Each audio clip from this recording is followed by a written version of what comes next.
evening, ladies and gentlemen, and what an honor to be with you here today as well. We're really going to enjoy this because I believe this is linked to our Vision 2030, Building Tomorrow. We have a fantastic lineup of speakers. I'm excited to get this started, but before we do so, let me introduce them. Let's welcome Mr. JoeBen Bevirt, CEO of Joby Aviation, Sebastian Birkel, CEO of Europcar Mobility Group, Matthijs, Bouw, founder and president of One Architecture and Urbanism, and last but not least, Benjamin Vuchot, CEO of the Peninsula Hotels. Welcome, gentlemen. It's an honor to have you with me here today. Let's jump right into this, don't you think? I'm going to begin with you, JoeBen. Now, there are many questions about this specifically, but I want to know from you personally, how close are we to seeing eVTOL and flying taxis as part of everyday urban mobility? This is going to help all the crowded cities, I think. Yeah, it's an exciting time. So we were right at the forefront of launching this. We expect to begin this next year in Dubai, and in the United States with the President's executive order, we also expect to be able to begin operations in the US in a number of cities this next year. But this is going to be a very gradual rollout.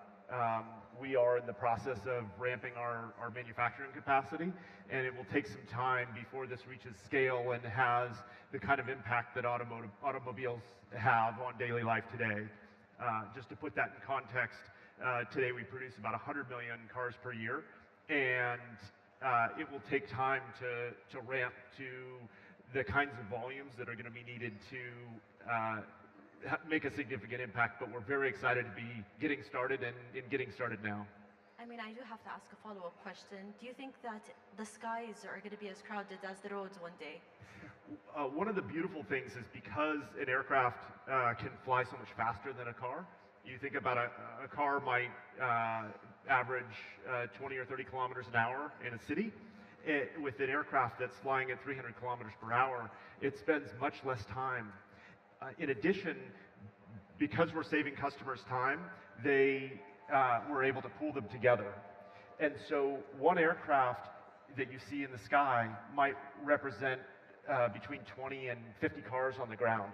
So some people worry about the skies being darkened by these aircraft as we move double-digit percentages of ground transportation into the sky, but because the aircraft are so much more efficient at moving passengers and they move so much faster, we expect far fewer aircraft to be visible.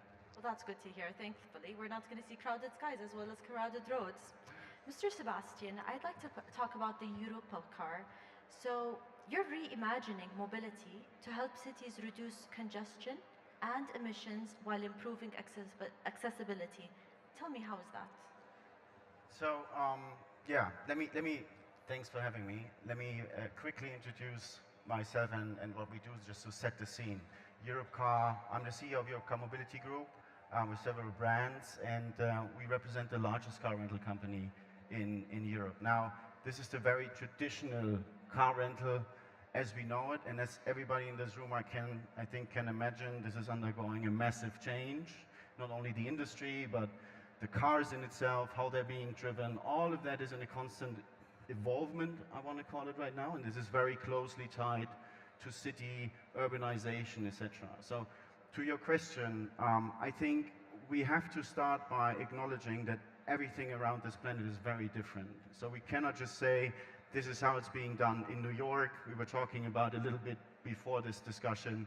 The US is very different from Saudi. I now live in Paris for half a year.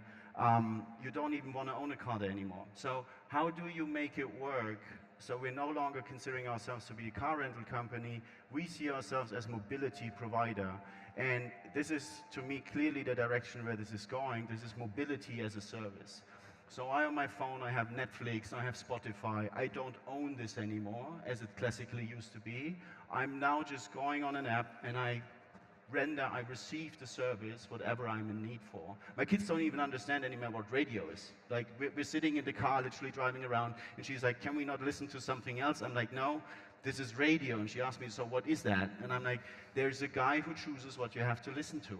And I mean, for her, it's like, why would that be, right? But that's the reality right now. So how do we get these access points, and how can we allow mobility to work in the future? Our app already allows to go to free-floating car sharing, where you can pick a car curbside, you can drive, you're getting billed by the minute or by the kilometer that you're driving. I'm more than happy to have in the future flying taxis with that regard as well, right? So again, as I was saying, it's extremely interesting to see how all of that is evolving, but it only works if we also have the right helipods in place, if we have the right infrastructure to make this work. And many times, I'm afraid, we are stopped by, can be government bodies, can be cities, regulation, where we as a private company actually want to offer solutions to the customer, whether this is curbside pickup at the airport, where the airports will simply say, you're going to congest our roads if we allow you to do that. So with all that being said, I think there's still a lot of things that need to change looking ahead into the future in order to have the right mobility solution for the people, but we are more than happy to basically play our part in bringing together supply and demand and providing the mobility solution. Thank you so much for making me feel old for a second, because I quite remember the radio very well, and it takes me back to a story. I was once in an airport with my daughter, and I said, oh, let's just call a taxi. And she's like, what's a taxi? And I explained to her the idea, and she's like, oh, you mean an Uber? Yeah. So Exactly. we're building tomorrow step by step. Matthijs, I'd like to ask you a question, because this is something that really has to do with building tomorrow. Your firm is known for integrating design and resilience. How can architecture act as a catalyst for social and environmental sustainability in rapidly growing cities? Yeah, thanks. That's a really good question, and that's one that we've been thinking about a lot, of course. Like, one of the things that we find really intriguing, and especially to be here at a conference like this, is like how do you combine those big ambitious visions that really create a postcard for a city, or that create spaces that people feel comfortable in, with what is in a sort of enduring relationship with the city? I think that's really very important. And what we are learning increasingly is that you want, and that's what we think about as urbanists, is to figure out ways how to design for both the tourists and the locals. We need to combine both the big thinking and the visionary with the enduring legacy of small interventions that really help to improve the daily life. Because what we really think is that if you design for locals, the tourists will follow. And if you don't design for the locals, at some moment the hype will be over and people will start to leave and find some other place. And so we use urban design to do that. And increasingly, like you're saying, we are using the challenge of climate adaptation as a way to really improve our cities, our waterfronts, our plazas, to make them greener, to create parks, to create water features, to create shading structures, to make sure that the connective tissue in our cities, where people want to be, is that place where people can be for longer periods of time throughout the seasons as the world gets increasingly hot or increasingly wet. Thank you so much. You just said something that has been reflected these past 2 days in TOURISE. So it's not just about tourists, it's also about residents. Yeah. So it's a collective issue for everyone living in the city or even visiting the city, and we're ensuring that everyone has a chance to add sustainability and having a very good time, I think, and hopefully a not so crowded one. Benjamin, I'd like to turn my attention to you. The Peninsula, let's talk about it. It has been long known and synonymous with timeless urban luxury. How are exceptional programs such as curated driving journeys, destination fleets, and cultural immersions redefining what hospitality means within the fabric of a city? Right. Well, first of all, I'd like to thank you for inviting us to this panel, and congratulations to TOURISE for such a wonderful conference. I think it's great to be here and with a wonderful panel. The Peninsula Hotels probably is a bit of an oddity in this panel. Unlike cars, you know, that maybe we don't need to own in the future, you will always need a bed to sleep. And cities, whether old cities or new cities, need to cater to transient, people who come to visit the city, or a place like a hotel where things are celebrated. So over the course of the almost 100 years for the Peninsula Hotels, or 160 years for our parent company, operating luxury hotels continuously, the guest is changing. And I think luxury is something that we do, but how do we adapt the stay? How do we evolve the experience that you go into a hotel is what we cater to. So creating experiences such as the driving experiences where suddenly you take the guest outside of the city and you expose and you exhibit what the country may have to, and then bring them back into the city through something very relevant and very, very unique is what we do with, and we just did that in Japan, for example, earlier this year. Or sometimes we use the assets that we have and they become the canvas of other things that bring them back eventually to staying at the Peninsula hotels. So the Peninsula Hotel in Hong Kong, for example, was opened in 1928. Initially, it was really to welcome people who were traveling by ship to visit Asia, to visit China.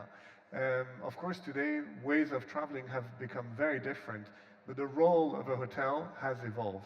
And today, you know, this is a place where people come when they're visiting, but it's also a place where they come when they want to get married or many other things.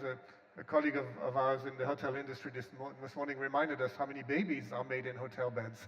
And you know, we have a role to play, but we try to make that in a very unique experience. Do you think that hospitality is redefined every couple of years so you can ensure that they have the luxurious experience? But what else? Yani, how do you change in every 5 years? What are the changes? I remember before we didn't have a USB next to our bed. Now we have USB, now we have a C-type to ensure that the guests have that comfortable. So every how many years do you have to reinstate and change what luxury means to guests to ensure that they're comfortable and enjoying their stay? I think particularly in the case of the Peninsula hotels, timelessness is very important to us. We have a blend of, you know, legacy and heritage, but also always had a passion for modernity and innovation. Renovation cycles in hotels can vary depending on the experience you want to give. I would say in a luxury hotel, probably a renovation would have to happen every 10 to 12 years. But at the Peninsula, we take a very different approach. Technology is at the forefront, and we constantly upgrade. Engineering is a very important part of what we do every day, and adapting to the guests, adapting to what those guys are doing, you know, those nightmares, they're changing those plugs every 2 or 3 years. How do we make sure that our guests do not see that we are also you know, evolving, and that everything that they expect is there for them at the time when they open the doors of the room? Thank you. And maybe, Sebastian, yeah, please. if you allow me to comment on that, because I think Benjamin brought up a very interesting point when you said that you're constantly evolving, right? And the customer is evolving, and you have to adapt to that. And I think the exact same is happening where I'm from. So travel needs are changing. You said at some point maybe they don't need a car. I agree. I mean, it really depends on what kind of metropolitan city and area you look at. I myself, for instance, I lived in the US for 5 years in Florida. There's no way you're going to enjoy your holiday in Florida without a car. I can assure you that, because it's impossible. So on these area, it's a different thing. But this, to what you said, Noor, on the TOURISE thing, which I think is a great platform, and you talked about locals and how they get along. I mean, on the tourism side, mass tourism in particular, and I think I can speak on Benjamin's behalf as well, we try to elevate the customer experience, and you will want to have them the best possible experience when he's on vacation. Now, when you look at certain areas in Europe, Ibiza is an example, they just banned car rental, or they want to limit it quite massively, bringing it down from 30,000 cars to 15, thereby trying to limit tourism. The same is happening in Mallorca, where you have some locals saying, we are overcrowded with people. So to me, the solution for this is not stop tourism, but to elevate the customer experience and bring in luxury or the more quality tourism, because I think this is definitely something that at least, you know, most of us on the stage can attest to. Huh? Thank you so much. JoeBen and Matthijs, I would love to hear your ideas on evolving and your potential sector. So I wanted to touch on one of the things that Benjamin's company, Peninsula Hotels, hosts, which is a celebration of cars, one of the most sought after automobile celebrations in the world is called the Quail, that's hosted at their property in Carmel Valley. And this year we had the opportunity to bring our aircraft and showcase it alongside some of the most incredible cars ever built. And so this is a fun juxtaposition of hospitality with transportation and the kinds of things that Sebastian's doing. And then, as Sebastian talked about, as we look to how transportation is evolving, and how does it look as we move from ground transportation into the air. One of the things that gets me so excited and gets me up every day is the idea of how much we can improve the quality of life in our cities as we move cars off the road. Sebastian was talking about how Paris is making it much less desirable to own your own car. And as you pull cars off the road, the cafes become more desirable. Walking around cities and biking around cities becomes more desirable. And yet we still want the convenience of being able to move long distances in short periods of time. And I think that's one of the things that's such a game changer about air taxis. We've just, with our Blade helicopter service in New York, we've just announced that we're launching a commuter service between Westchester and Manhattan. And with that, instead of an hour-and-a-half trip stuck in traffic, you can do that in 10 minutes. And one of the things that we're so excited about, and we've spent a lot of time working on at Joby, is making aircraft that are much quieter. We showcased our aircraft in New York at the Wall Street helipad, and we had folks from a group called Stop the Chop, which is an anti-helicopter group, because helicopters, not only are they loud, but the acoustic signature, that chop, chop, chop, whop, whop, whop sound, travels long distances, and it shakes buildings, and people find it very annoying. And so we've worked for a long time to make the acoustic signature of our electric aircraft both much quieter, but also more like the wind in the trees, and a sound that blends into the background and dissipates as it travels. And so when we had our showcase in New York, we had the folks come out, and they thought they were going to protest us. And instead, by the end, they're like, "We couldn't hear it. You got to stop talking, because I want to be able to hear the aircraft." And afterwards, they all wanted to take selfies with us, because they're like, "We had no idea that you had already created the solution to our challenges." So I think it's really, really important to build solutions that serve both the residents and the tourists. As you're redesigning the waterfront of New York, we want to make sure that people who come to enjoy it also get to enjoy the acoustic landscape as well as the scenic landscape. Exactly, and that's why I'm really happy that you're looking at the noise production of the aircraft. We are one of the projects that we're designing is the waterfront in the financial district, and there's a lot of helicopters there.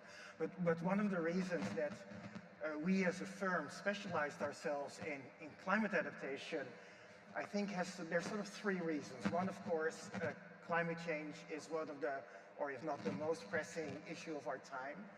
The second reason is that if you're in this business, I get to design cool things like waterfronts and parks and bring nature into city and manage water and so do really cool things. But the third thing that we're thinking a lot about is how do you deal with change and uncertainty? The climate is changing, we don't know how much, but we need to prepare for that. And if I hear all of you, I think that thinking about how do you accommodate change in cities and how do you design for that, how you create the flexibility so that people can enter a city, invest in it, help shape it, how do you accommodate new technology is really critical. And I feel that That's, I think, a common thread that is very important. Our cities need to be able to breathe and live and change. And I think one of the lessons that we've learned in the 20th century when we tried to optimize everything for a particular functionality is we did that wrong. And now we're sort of rethinking how to design our cities, and I think we're getting better and better at it. And I think that's really what makes a city livable and breathable. Absolutely. Thank you so much for that, JoeBen. I want to jump back to you. What are the key infrastructure and regulatory enablers cities must build to integrate aerial mobility safely and effectively? So I think that my dream is to get to a point where flying in an air taxi is as convenient as possible. If you can walk to the vertiport and fly to your destination, that's a dream come true. So we want as many rooftop vertiports where ideally you can push the up button on the elevator instead of the down button on the elevator, and also to co-locate vertiports with transit solutions today. So if at a train station, at a subway stop, and as many new real estate developments as possible, if they can be integrating rooftop vertiports into those developments, we think that that's going to dramatically improve the quality of life. No, go ahead. I just, oh, no, if you allow me to comment on that, I think it's interesting.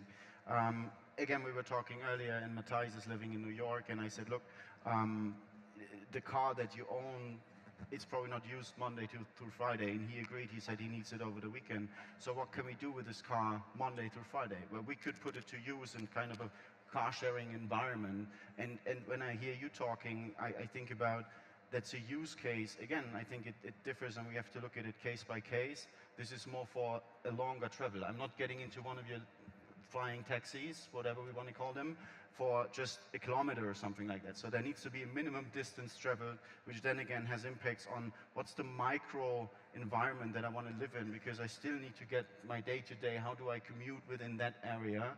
And even talking about technology, I mean, any map I've seen so far is 2D. That doesn't work for you, right? I mean, we have to start thinking about the whole thing a little differently. And to Noor's question, I think governments sometimes are, I think the dialogue needs to happen a little earlier. To your point, how do you integrate your ideas? How do you make accessible points if you have bigger community residential areas?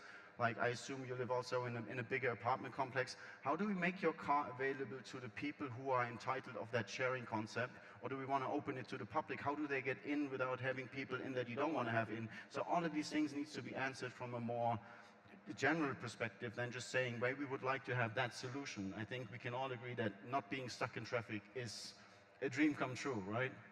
Absolutely.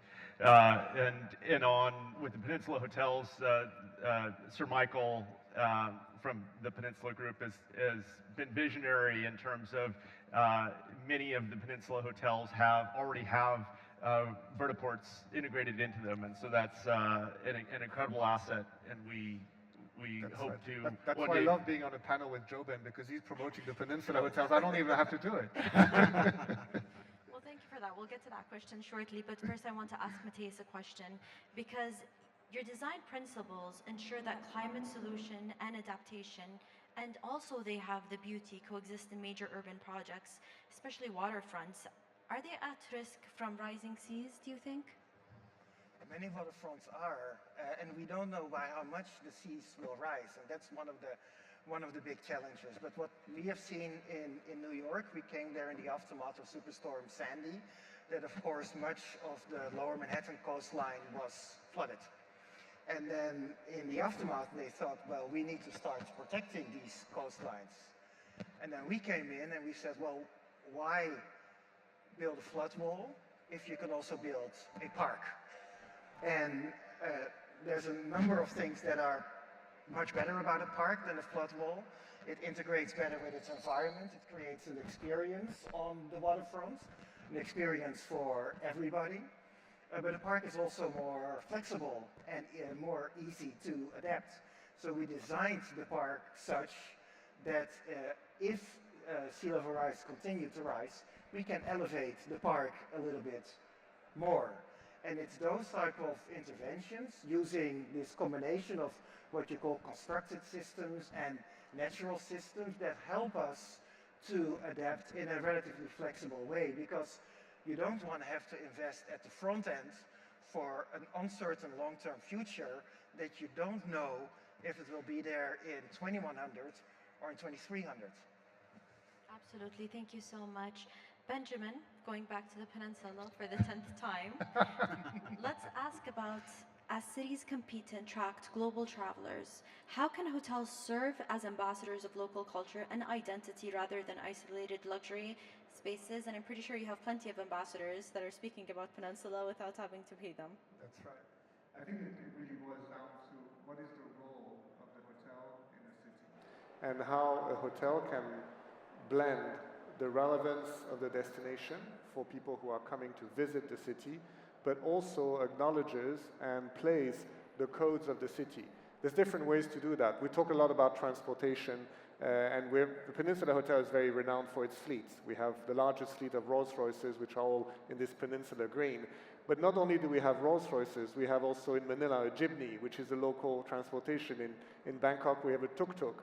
In London, we have an old London cab, also painted in the color of the Peninsula. In Istanbul, we just launched our first yacht that carries you from one side of the Bosphorus to the other. So it's how do you bring the codes of the brand, but make it more relevant to the destination? And then other ways to really embrace the local relevance that you may have in a hotel can be in the design, using local designers, blending local designers with international designers, making sure the use of materials, the use of crafts is also celebrated in the hotels that we design. And of course, there's a culinary journey. Of course, if you visit the Peninsula in Hong Kong, you'll want to go to our Chinese restaurant and have the best of the Chinese restaurant. But if you go to Istanbul, we also have a very, very, very famous chef that will provide one of the most amazing culinary night that celebrates the destination. So as hotels and as the role that we play in the city, it's really important that we don't forget the people who live in the city that will use the hotel as a landmark, as a place of exchange and a place of celebration of the culture, but we also make it easy for the guests coming from overseas to come and visit the city, immerse themselves in the city. And in luxury hospitality, we want to bring the brand, the peppering with the Peninsula brand, and how we differentiate that. And that's a very exciting journey. It's so important and vital that you really immerse each hotel with the culture of the country you're in, and that way you stand out. Thank you so much for that. JoeBen, I promise I'm not going to ask about flying taxis anymore. Let's move on to something different, but it's still about aerial mobility.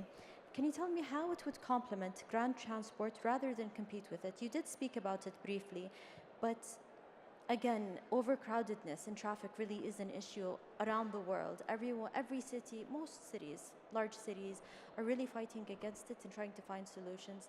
Let's dive deeper into it without talking specifically about flying cars, though I would love to. Please. So I think one of the things that's exciting for me is if you study traffic in a city, it can be really surprising how only a few percent change in the amount of number of cars on the road can change traffic from flowing smoothly to being at a gridlock. And I remember I was living in the Silicon Valley during the dot-com boom, and then after the correction that came after. And Silicon Valley went from being total gridlock to being quite a pleasant place to live in a very short period of time, because just a few percent of the traffic was moved off the roads. And so I think this is an incredible opportunity as we look at new transportation modes, whether it's bikes, whether it's shared mobility, or whether it's air taxis. If you can pull just a few percentage points of traffic off the roads, it can have a dramatic impact on the quality of life for everyone, because all of a sudden traffic can begin to flow more smoothly. So. But at the same time, if you add just a few more cars, it's going to cause intense traffic. Is that correct? Exactly. Do you think carpooling is the right answer to... I know they have that in the States. There's carpooling where people, go together in one car, get to place. Do you think that's actually accessible here in other countries or even in Riyadh? Oh, for sure, but also, I mean, it would be, as you look at the incredible success that the metro here in Riyadh is having, and as that network builds out, you know, I'm optimistic that that's going to have a really important impact on a traffic in an incredible and fast-growing city like Riyadh. So I think you really have to look at a whole basket of solutions. Absolutely. Thank you so much.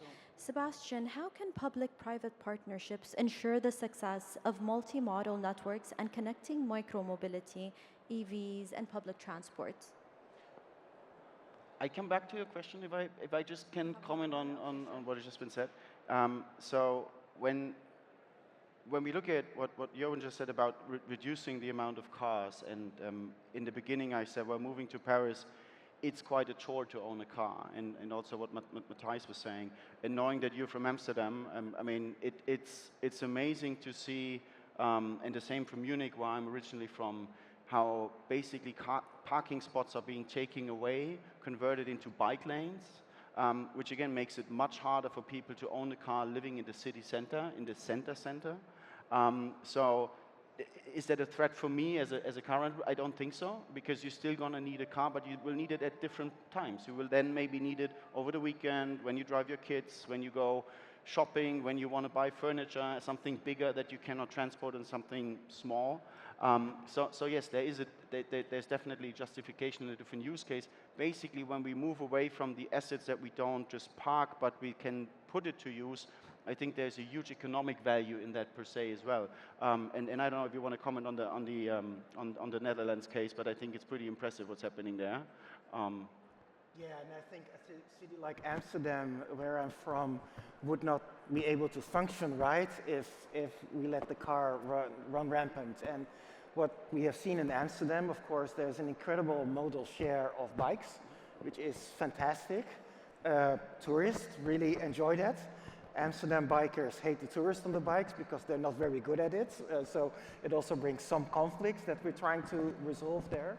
But what the city has been doing is removing parking spaces for permit holders and introducing many parking spaces for shared vehicles. And that means that even I, at some moment in Amsterdam, got rid of my car because I had two cars in front of me. A small car that would be normal for daily that I could rent by the hour, and actually a bigger station car if I had to go to IKEA. So that was really wonderful. So that's exactly what you're talking about. And it's a wonderful segue into your question on the private partnerships, because in a previous role that was also with a car rental company, we were the first to globally introduce the concept of free car sharing, free floating car sharing, right? So the car is just, you open it with an app, you go there, it's parked everywhere. The idea is really to say every 300 meters you have a car at your disposal, so you don't need to own it anymore. Because again, you also need to provide the end user with a use case that's doable for him or her when we talk about taking away cars from the city center. So, and you wouldn't believe, you go to the mayor, they're all excited about when you tell them, we solve your problem with congestion because we can reduce the amount of cars. And then you have two problems. One, somebody needs to create these parking spaces because they don't come out of thin air, but you still need them for the car sharing cars.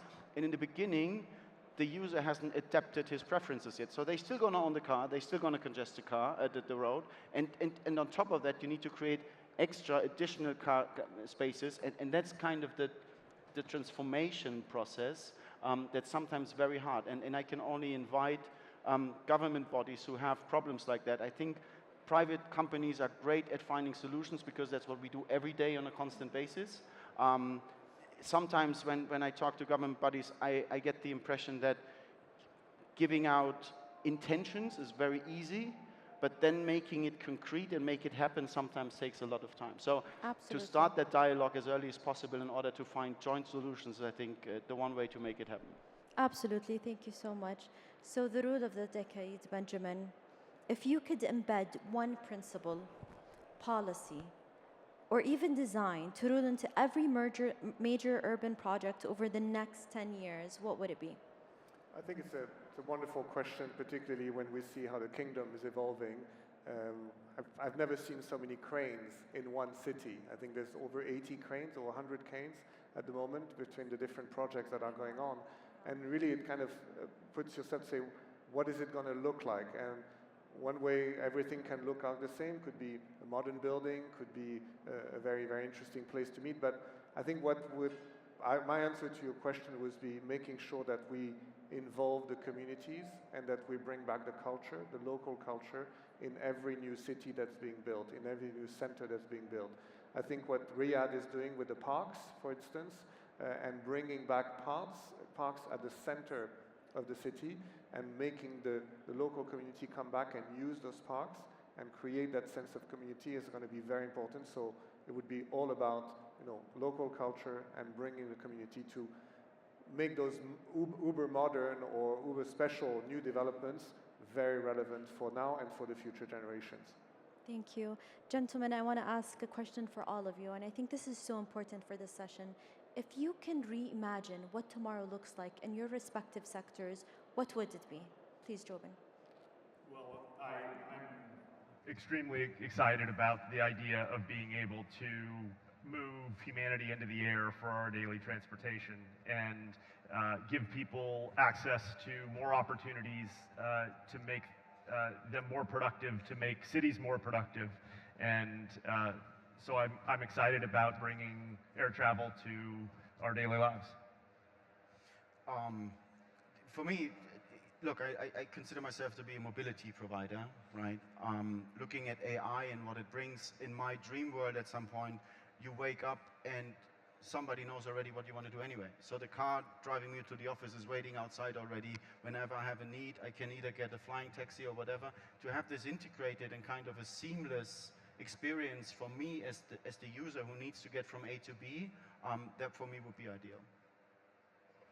So we use design to turn climate risk into public value. And I think I want to sort of join you in saying that in order to get to that public value, you need to listen and understand the communities, because they know, they can express what they need, they know where it gets too hot, they know where it starts flooding, they know how to use and they navigate the streets. And once you bring that sort of lived experience into the designs, you'll be really able to achieve cities that are wonderful for the people that live there, but also wonderful to visit. Thank you. Well, we talked about sharing economy. One thing I know we're not going to become as a hotel company is we're not going to be sharing our bedrooms with the guests, everyone to his room. But more importantly, I think, how do we take the concept of luxury hospitality, which today for us is very urban, to new frontiers? And actually, do we need walls to create a hospitality evolution? Or can we just make sure that we take our guests where they want to go and create that sense of excellence and service, which is so important to the luxury hospitality, and in fact, remove the hardware constraints, but really focus on making the guest experience the #1 goal wherever they want to go, and travel with them along the journey. Thank you so much, gentlemen. It truly was a delightful conversation. I've never met a panel more in sync together and really going in and speaking about it collectively.